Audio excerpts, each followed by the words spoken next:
nahit sa mo.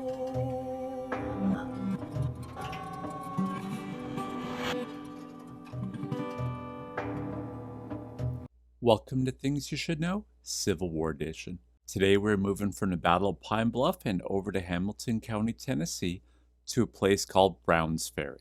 This is little more than a minor skirmish for the day, but the results of this battle would help shift the war on this front in the Union's favor. Union forces consisting of the 1st Brigade, 3rd Division of the 4th Corps, the 2nd Brigade, 3rd Division of the 14th Corps, and the Engineer Brigade with the Department of the Cumberland were led by Brigadier General William F. Smith, otherwise known as Baldy Smith. The Confederate defenders were sharpshooters from Law's Brigade of Longstreet's Corps and were led by Colonel William C. Oates, who is the commander of the 4th Alabama. The end result would be a Union victory and would lead to the Battle of Wauhatchie the next day. The battle occurred as a result of the Battle of Chickamauga, where the Union Army of the Cumberland found itself trapped in Chattanooga, Tennessee, by the Confederate Army of Tennessee under Braxton Bragg.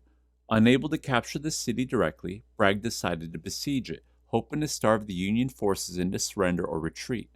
To achieve this, he sent a brigade under the command of Evander Law to a spot on the Tennessee River downstream from Chattanooga. He ordered them to fire on any Union wagon train that passed along the opposite shore. Law spread the 4th and 15th Alabama Infantry Regiments along a 5-mile front, keeping the other 3 regiments of his brigade in reserve. When the Union Army started using other routes to supply Chattanooga, Law's Corps commander James Longstreet ordered 3 regiments to be pulled back to Lookout Mountain. He left 2 regiments along the river with Colonel William C. Oates of the 4th Alabama leading them. During this time, Union Commander William S. Rosecrans wired Abraham Lincoln saying, "We have no certainty of holding our position here." Lincoln responded by sending reinforcements from the Army of the Potomac and the Army of the Tennessee, with the overall command of the force under Ulysses S. Grant, recently promoted to the command of the Military Division of the Mississippi. On October 26, Grant initiated operations to open a supply route from Brown's Ferry to Chattanooga. The plan was conceived and to be executed by Grant's chief engineer,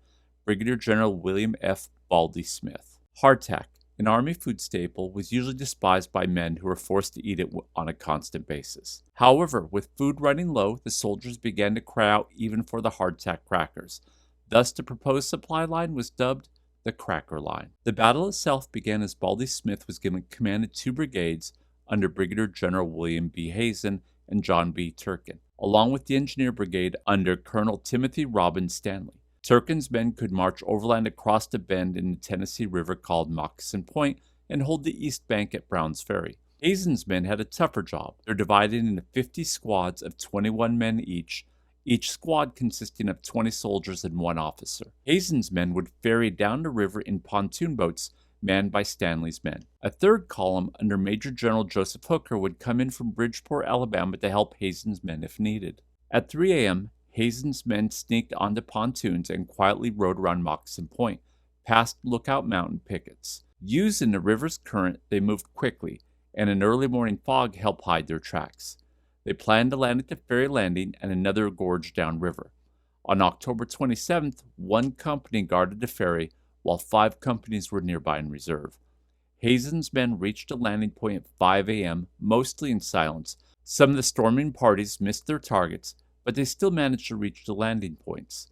This allowed the Union troops to come ashore, drive off the Confederate pickets, and start building fortifications right away. When the Confederate commander Oates heard about the landing, he quickly came up with a plan. He sent 2 companies to distract the Union forces and led the other 3 to try and cut off their supply line. But guess what? The Union's 6th Indiana Infantry had just arrived and was able to drive off the Confederates. Meanwhile, Oates got shot in the hip and couldn't fight anymore himself, and his men started running away. At the same time, Stanley's oarsmen started rowing Turkin's men across the river. Now Hazen and Turkin's combined Union forces, and the Confederates had to retreat south towards Wauhatchie. The Cracker Line was finally open, and General Hazen couldn't contain their excitement as they declared, "We finally cracked the code." By mid-afternoon on October 27th, the pontoon bridge across the river was completed by the 1st Michigan Engineers. Meanwhile, Hooker's Union reinforcements were on their way to Brown's Ferry. Confederate Commander Longstreet, worried that this attack was just a distraction while the real Union attack would come from the south, so he didn't issue a counterattack right away. Under pressure from Bragg, though, Longstreet finally launched an attack 2 days later in what would be known as the Battle of Wauhatchie. Final losses were 21 Confederate casualties, consisting of 5 killed, 12 wounded, and 4 missing. The Union suffered slightly more with 38 casualties, including 7 killed, 28 wounded, and 3 missing. Join us again next time as we cover the Battle of Wauhatchie and the effects that Browns Ferry had on the battle in Things You Should Know, American Civil War Edition.